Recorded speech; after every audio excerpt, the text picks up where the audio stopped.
Hello दोस्तों। आज आप लोग का क्लास 10 का अगले वीडियो में केमिस्ट्री में सबसे पहले एक मैथ देखना है। 6 मैथ तक समाप्त हो गया था। 7वां मैथ देखिए, जो आज तक आप लोग को इस प्रकार के मैथ कभी नहीं बताए थे। क्वेश्चन है 7वां में 20 सेंटीमीटर फोकसांतर वाले 20 सेंटीमीटर फोकसांतर वाले उत्तल लेंस, इसका मतलब लेंस उत्तल है तो F बराबर -20 सेंटीमीटर। सामने वस्तु को कहां रखा जाए? क्वेश्चन ये कह रहा है वस्तु को कहां रखे, इसका मतलब U बराबर भाग, ताकि उसका प्रतिबिंब 4 गुना आवर्धित प्राप्त हो। आवर्धित कहने का मतलब बड़ा। तो देखिए, आज जब बात करते हैं हम लोग अवतल लेंस का, तो सॉरी उत्तल लेंस का, तो उत्तल लेंस में आवर्धित प्रतिबिंब दो स्थिति में भी, कई स्थिति में प्राप्त होता है। जब प्रतिबिंब काल्पनिक होता है तो भी प्रतिबिंब का आकार वस्तु से बड़ा होता है, और जब आप वस्तु को 2F के अंदर रखते हैं तो भी प्रतिबिंब का आकार वस्तु से बड़ा होता है। इसका मतलब है कि जब आप m बराबर जो पढ़े हैं V/U, तो U तो हमेशा निगेटिव होती है, लेकिन जब काल्पनिक प्रतिबिंब बनता है तो m V का मान निगेटिव में, तो निगेटिव निगेटिव पॉजिटिव। इसका मतलब 4 गुना आवर्धित कहने का मतलब m का वैल्यू जो दिया हुआ है m बराबर 4 दिया हुआ है, लेकिन जब प्रतिबिंब काल्पनिक प्राप्त हो जाता है तो m बराबर V/U में U निगेटिव और भी आपका पॉजिटिव हो जाता है। इसका मतलब इसका मान निगेटिव, तो m का मान जो होगा वो प्लस में भी होगा और माइनस में भी होगा। लेकिन प्लस में कब होगा? जब आपको प्रतिबिंब आपको कह देगा, जब आपका प्रतिबिंब काल्पनिक होगा तो m का मान पॉजिटिव, और जब आपको प्रतिबिंब वास्तविक होगा तो m का मान निगेटिव होगा। किसमें? उत्तल लेंस में। तो यहां से भी ऑब्जेक्टिव हम बना सकते हैं कि किसी उत्तल लेंस के प्रतिबिंब या m का मान, आवर्धन का मान पॉजिटिव है तो प्रतिबिंब कैसा प्राप्त होगा? काल्पनिक, वास्तविक, दोनों, नन। इस प्रकार से क्वेश्चन दे सकते हैं।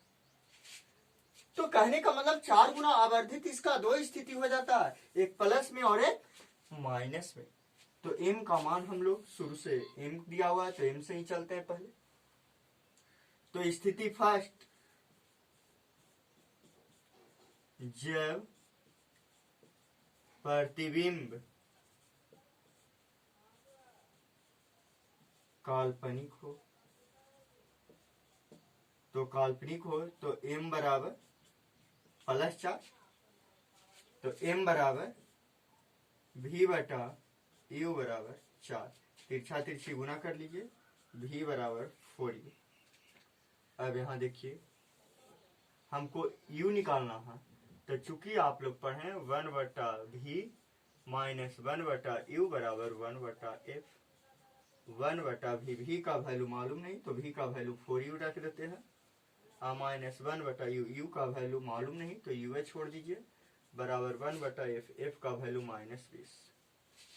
एलसीएम ले लीजिए 4U, तो 1 माइनस U से U कैंसिल, 4 बराबर 1/-20। सॉरी, लेंस उत्तल है तो ये F का मान पॉजिटिव होगा, मिस्टेक कर दिया था। अब यहां से 4 × 20, 5 बार में, -3/U बराबर 1/5, तो U बराबर -15 cm। U का मान निकल गया। फिर स्थिति 2 चलेंगे।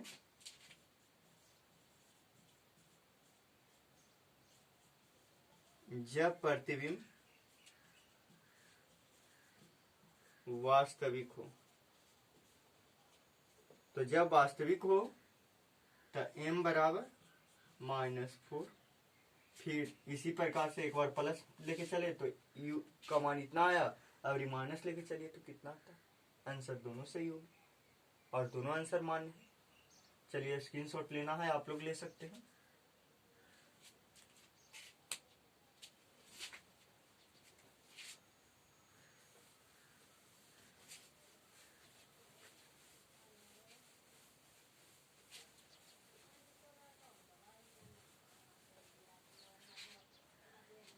पिछले क्लास में पढ़ा चुके थे आप लोग को केमिस्ट्री में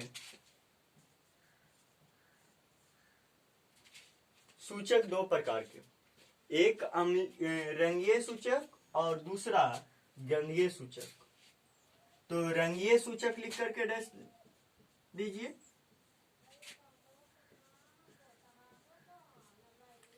लिखिएगा, वह सूचक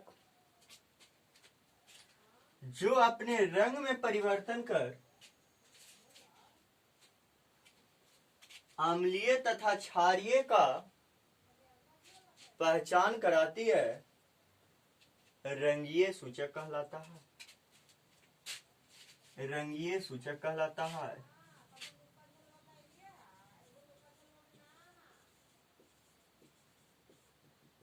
अम्लीय सूचक वह सूचक, सॉरी गंधीय सूचक था। पहला रंगीय सूचक लिखा थे और दूसरा गंधीय सूचक।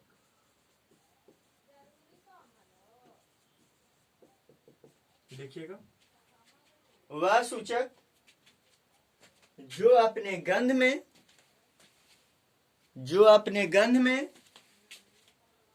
परिवर्तन करके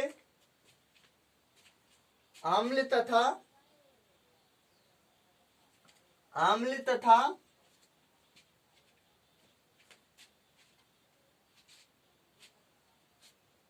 क्षार की पहचान कराती है, उसे हम गंधीय सूचक कहते हैं। उसे हम गंधीय सूचक कहते हैं।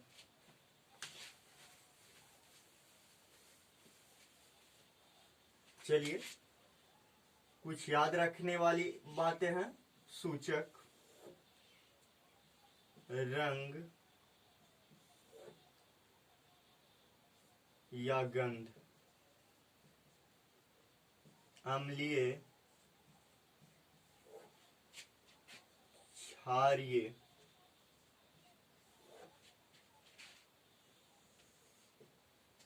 पहला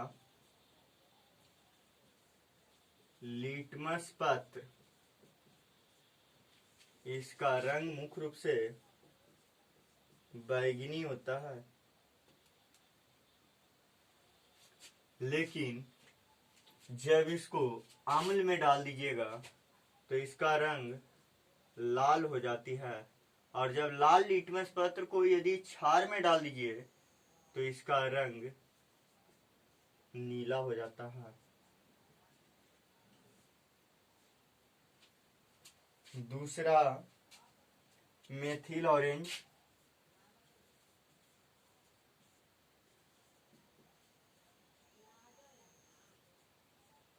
मेथिल ऑरेंज, इसका जो रंग होता है वो आपको नारंगी कलर का होता है।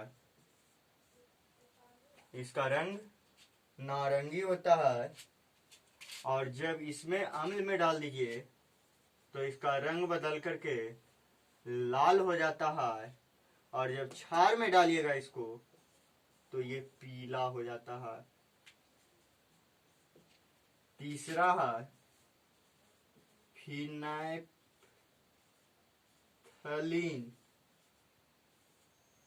फिनाइल्फथलीन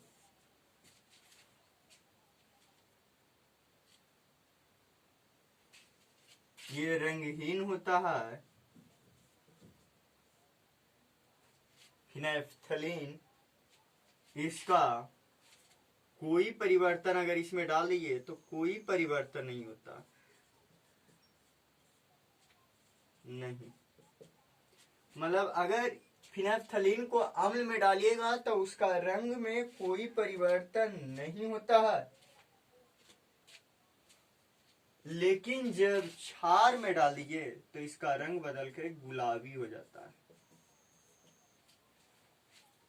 लिटमस पत्र, इसका वास्तविक रंग बैंगनी होता है, लेकिन जब अम्ल में डालते हैं तो इसका रंग बदल करके अम्ल हो जाता है, लाल हो जाता है, और जब क्षार में डालते हैं तो रंग बदल करके नीला हो जाता है। मेथिल ऑरेंज, मेथिल ऑरेंज जो है इसका वास्तविक रंग जो होता है नारंगी होता है, जब अम्ल में डालते हैं तो लाल हो जाता है और क्षार में डालते हैं तो पीला हो जाता है। फिनाइल्फथलीन, इसका रंग रंगहीन होता है, और जब इसको अम्ल में डालते हैं तो कोई परिवर्तन नहीं, और जब इसको डालते हैं क्षार में डालते हैं तो रंग बदलकर गुलाबी हो जाता है। चलिए, यह आपका प्राकृतिक से प्राप्त होता है, यह आप दोनों को प्रयोगशाला में बनाया गया। चलिए, आप लोग स्क्रीन शॉट लीजिएगा तो ले लीजिए, फिर अभी और है। ये तीनों इंपॉर्टेंट है और ये तीनों को याद रखना है। कम से कम कोई याद रहे चाहे मत, ये पहला जरूर याद होनी चाहिए। एक ऑब्जेक्टिव तो जरूर पूछेगा इस साल बोस, क्योंकि छुट्टियां हैं तो हो सकता है कि क्वेश्चन आगे थोड़ा इजी इजी।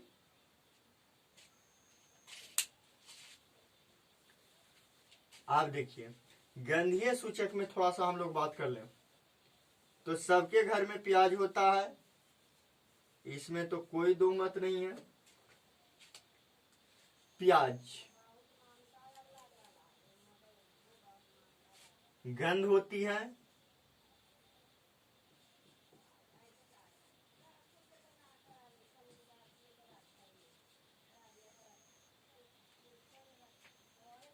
आमिल में डालिएगा तो कोई परिवर्तन नहीं।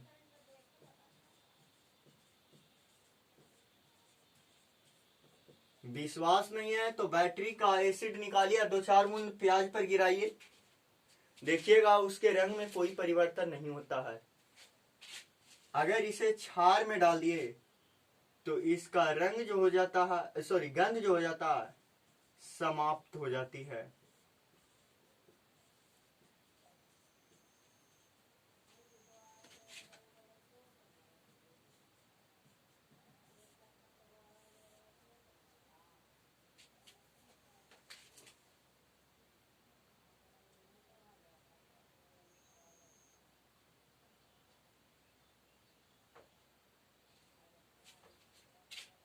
दूसरा, लौंग आप देखे हैं, लौंग का तेल मार्केट में आता है,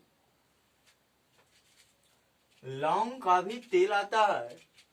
इस तेल में एक विशेष प्रकार की गंध होती है, लेकिन जब अम्ल में कहीं डाल दिए तो इसका रंग समाप्त हो जाता है।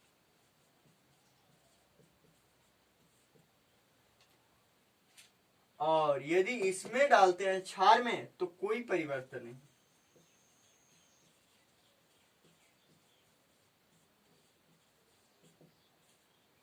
एक होता है वैनिला का तेल,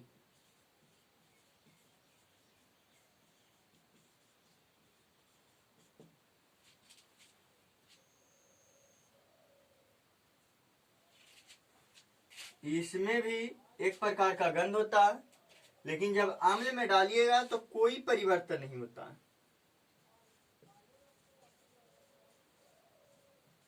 नहीं, और इसमें डालिएगा तो समाप्त हो जाता है। देखिए, इसका उपयोग हम लोग काफी कम करते हैं। जो अंधे वैज्ञानिक हैं या अंधे स्टूडेंट है, उसको इसको जब प्रयोगशाला में ले जाया जाता है तो वो पता करता है, जो बेचारे अंधे हैं। तो चलिए, यहां तक आप लोग को समाप्त हो गया। अब इस पर एक क्वेश्चन बताए थे उसी दिन, लिखिए, क्वेश्चन लिखिएगा। 3 परख नली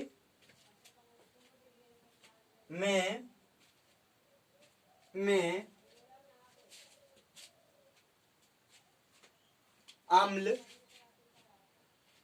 क्षार और शुद्ध जल है। आपके पास एक लाल लिटमस पत्र दिया गया है। आपके पास एक लाल लिटमस पत्र दिया गया है।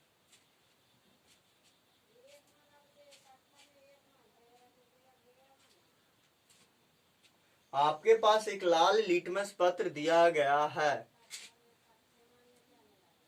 आप अम्ल, क्षार और शुद्ध जल की पहचान करेंगे कैसे? शुद्ध जल की पहचान करेंगे कैसे? आंसर इसका लिखिएगा। लाल लिटमस पत्र को बारी बारी से तीनों बिलियन में डाला जाता है।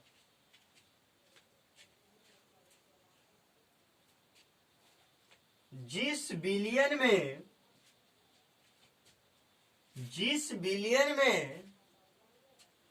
लिटमस पत्र का रंग नीला हो जाए, वह बिलियन क्षारीय कहलाएगा।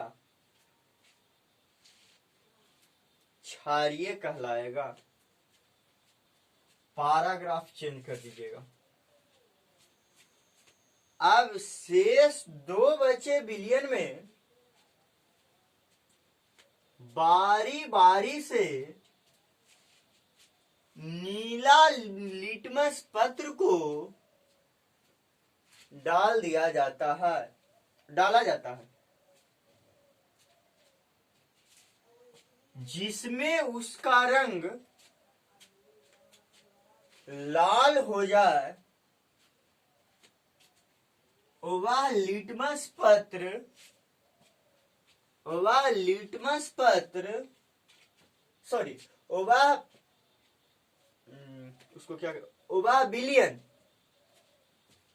बिलियन अम्लीय कहलाएगा।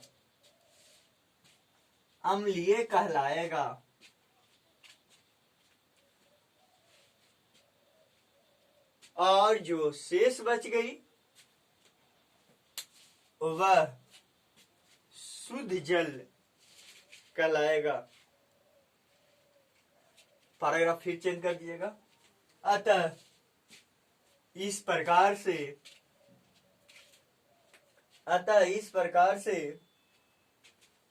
लिटमस पत्र के सहारे बिलियन का अम्लीय, क्षारीय तथा उदासीन होने का पता लगाया जाता है। Thank you. आज के वीडियो में इतना ही। फिर हम आप लोग को अगले वीडियो में पढ़ाएंगे और लिखाते हुए आगे बढ़ेंगे।